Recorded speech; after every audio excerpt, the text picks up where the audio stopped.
പുതിയ കൂട്ടുകാരനെ കൂടെ പരിചയപ്പെടുത്താം. നമ്മളെ ഇടയ്ക്ക് കോഴിക്കോട് നിന്ന് കയറിയാണ് കോ ഡ്രൈവർ. പേരെന്താ? രൂപേഷ്. കണ്ണൂരാണ്. സംസാരം കേട്ട പഠിക്കാൻ ഏകദേശം മനസ്സിലായിരിക്കണം.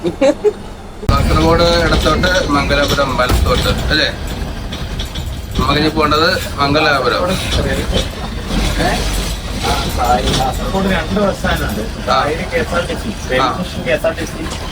മാലിക്കനാറ് പള്ളിയൊക്കെ വരുന്ന അങ്ങോട്ടേക്കാം. Private bus stand, bus stand എവിടെയും പോവാം. അതുവഴിയും പോവാം. നമുക്ക് വണ്ടീനെ കുറിച്ച് പറയുകയാണെങ്കിൽ കന്നഡ കമ്പനീനെ പറ്റി നമ്മളാരും പറഞ്ഞു തരേണ്ട ആവശ്യമില്ല. ഇത് കാണുന്ന ഒരുപാട് എല്ലാവർക്കും അറിയാം കന്നഡ കമ്പനീനെ പറ്റി.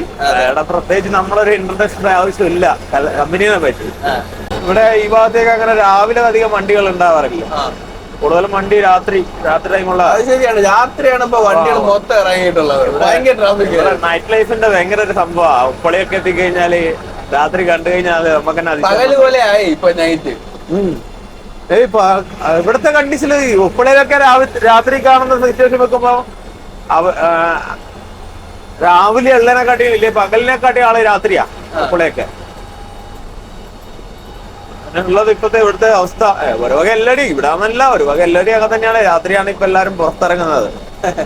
എല്ലാവരും ജോലിയും കഴിഞ്ഞ് വൈകുന്നേരവും ഒരു വക എല്ലടി. നൈറ്റ് ലൈഫ് ഇപ്പൊ ആക്റ്റീവ് ആണ്. അപ്പൊ നമുക്ക് അതൊരു ബുദ്ധിമുട്ടാണ്. നൈറ്റ് ലൈഫ് ആക്റ്റീവ് ആവുന്നത് നമ്മളെ സംബന്ധിച്ച് നമുക്കൊരു ബുദ്ധിമുട്ടായി തുടങ്ങി. അല്ല നൈറ്റ് സർവീസിനെ സംബന്ധിച്ച് നോക്കുമ്പോൾ കുറച്ച് ബുദ്ധിമുട്ടാണ്. കാരണം നമുക്ക് രാത്രിയല്ലേ ഓടുന്നുള്ളൂ. അപ്പൊ രാത്രി ചെറുവണ്ടികൾ കുറക്കുമ്പോ വലിയ വണ്ടികൾ നമുക്ക് വലിയ രീതിയിൽ ബുദ്ധിമുട്ടായിട്ടില്ല. അവര് കുറച്ച് കയറ്റം കയറുന്ന സിറ്റുവേഷൻ വരുമ്പോ അങ്ങനത്തെ ഒരു ബുദ്ധിമുട്ടേ നമുക്ക് വരുള്ളൂ. ഈ ചെറുവണ്ടികൾ വരുമ്പോഴാണ് ബുദ്ധിമുട്ടാവുക. 3 ലൈൻ ആക്കി കഴിഞ്ഞാലും ചെറുവണ്ടിക്കാർക്ക് 3 ലൈനിൽ ഓരോ വണ്ടി വെച്ച് പോവാ.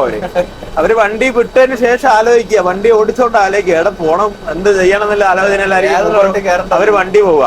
നമ്മള് ചിലപ്പോ ബേക്കിൽ പോയി ഓണടിക്കുമ്പോഴൊന്നും ഇവര് വണ്ടിയും കാണൂല, നമ്മളെയും കാണൂല. ബേക്കിൽ വരുന്ന വലിയ ബസ്സാന്നോ ചെറിയ വണ്ടിയാന്നോ എന്നുള്ള ഐഡിയ ഒന്നും ഉണ്ടാവില്ല അവർക്ക്.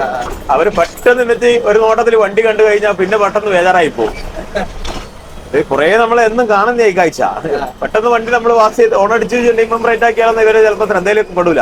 നമ്മൾ കയറി മുക്കാലം കയറുമ്പോഴായിരിക്കും ചിലപ്പോ അവർ എന്നാലായിരിക്കും വണ്ടി കാണാം. പിന്നെ ഒരു പോക്കെല്ലാം പോകുന്നതാണ് ചില സമയം.